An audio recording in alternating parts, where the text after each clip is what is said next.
എൻ്റെ ലൈഫ് എന്നെ അങ്ങനെ കൊണ്ടുപോയതാണ്. കാരണം എനിക്കതിൽ നിന്ന് ഒളിച്ചോടാൻ പറ്റുമായിരുന്നില്ല.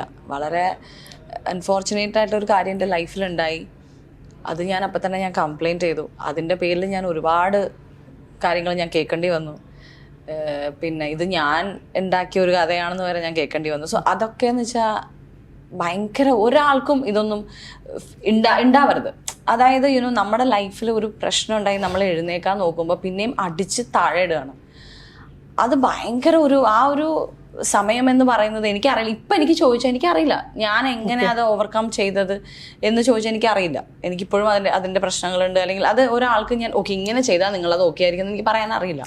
അത് ഓരോരുത്തരുടെ ലൈഫിലും എനിക്ക് തോന്നുന്നു അവർ ഓരോരുത്തർ അങ്ങനത്തെ ഓരോ എക്സ്പീരിയൻസസ് വരുമ്പോൾ നമ്മൾ തനിയെ പഠിക്കുന്നതാണ്. അല്ലാതെ വേറെ ഓപ്ഷൻ ഇല്ലാത്തതുകൊണ്ട്, അല്ലെങ്കിൽ എനിക്ക് വേണ്ടി ഞാൻ തന്നെ ഫൈറ്റ് ചെയ്തേ പറ്റൂ. അല്ലാതെ ഞാൻ ഇനി കോടതിയിൽ പോലെ എനിക്ക് വേറെ നിങ്ങൾ പോക്കോളൂ എന്ന് എനിക്ക് പറയാൻ പറ്റില്ല. പക്ഷെ അപ്പോൾ ഞാൻ വിചാരിക്കുന്ന ഒരു കാര്യം, എനിക്ക് മാത്രമല്ല ലോകത്ത് ഇൻജസ്റ്റിസ് നടക്കുന്നത്, എനിക്ക് മാത്രമല്ല ട്രാജഡി നടക്കുന്നത്. അറ്റ്ലീസ്റ്റ് എനിക്ക് ഓഫ്കോഴ്സ് ഒരുപാട് പ്രശ്നങ്ങൾ ഉണ്ടായെങ്കിൽ പോലും ഞാൻ ആലോചിച്ച് നോക്കി എനിക്കിങ്ങനെ പറയാൻ പറ്റിയല്ലോ, എനിക്കിങ്ങനെ ചെയ്യാൻ പറ്റിയല്ലോ എന്ന് ഞാൻ ചോദിക്കും. പക്ഷെ ഇതിന് പറ്റാത്ത എത്രയോ കുട്ടികൾ, എത്രയോ പേര് ഉണ്ട്. അപ്പം അത് വെച്ച് നോക്കുമ്പോൾ എൻ്റെ ഇത് പുറത്ത് വന്നുകൊണ്ടാണല്ലോ എല്ലാവരും ഞാനിങ്ങനെ ചെയ്തു, ബോൾഡാണ്, അതാണ് ഇതാണ് എന്ന് പറയുന്നത്. പക്ഷെ അവിടേക്ക് എത്തിപ്പെടണം, അല്ലെങ്കിൽ എനിക്ക് അങ്ങനെ ചെയ്യണമെന്ന് ആഗ്രഹിക്കുന്നു. പക്ഷെ പറ്റാത്ത എത്രയോ പേരുണ്ട്. ഉറപ്പായിട്ടും. അപ്പൊ അതാണ് നമ്മൾ നോക്കണ്ടേ. എനിക്ക് വേണ്ടിയും കൂടിയാണെന്നുള്ളത്. പിന്നെ അവരുടെയൊക്കെ ഒരു പ്രചോദനവും ഒക്കെ ആയിട്ട് മാറുന്നുണ്ട്. സോ എനിക്കൊരു സപ്പോർട്ട് സിസ്റ്റം ഡെഫിനറ്റ്ലി അല്ലെങ്കിൽ എൻ്റെ ഫാമിലി പറയാണ് വേണ്ട ഇതൊന്നും പറയരുത്, വേണ്ട പുറത്ത് പറയണ്ട, അതെന്തായിക്കോട്ടെ, അത് നിന്റെ വിധി, നീ അങ്ങനെയാണെങ്കിലും ഒന്ന് ആലോചിച്ച് നോക്കൂ. അതല്ലാതെ എനിക്കൊരു സ്ത്രീകളും അങ്ങനെയാണ്.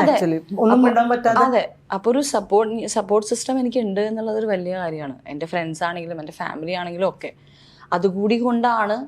അല്ലാതെ എനിക്ക് പെട്ടെന്നൊരു ദിവസം കുറേ കറേജ് കിട്ടി, ഓക്കെ ഞാൻ ഇന്നോട്ട് ഭയങ്കര കറേജ് ആയിരിക്കും, ഞാൻ ഭയങ്കര എംപവേർഡ് ആയിരിക്കും, അതൊന്നുമല്ല. ഞാനൊരു വളരെ സിമ്പിളായിട്ടുള്ള ഒരു ഹ്യൂമൻ ബീങ് ആണ്. എനിക്കും ഭയങ്കര ഷാറ്റേർഡ് ആയിട്ട് പോകുന്ന, ഭയങ്കര മെൻ്റൽ ബ്രേക്ക് ഡൗൺ വരുന്ന, ഭയങ്കര പ്രശ്നങ്ങൾ വരുന്ന ദിവസങ്ങളുണ്ട്. പക്ഷെ എന്ത് ചെയ്യാം, നമ്മൾ ഓവർകം ചെയ്തേ പറ്റൂ.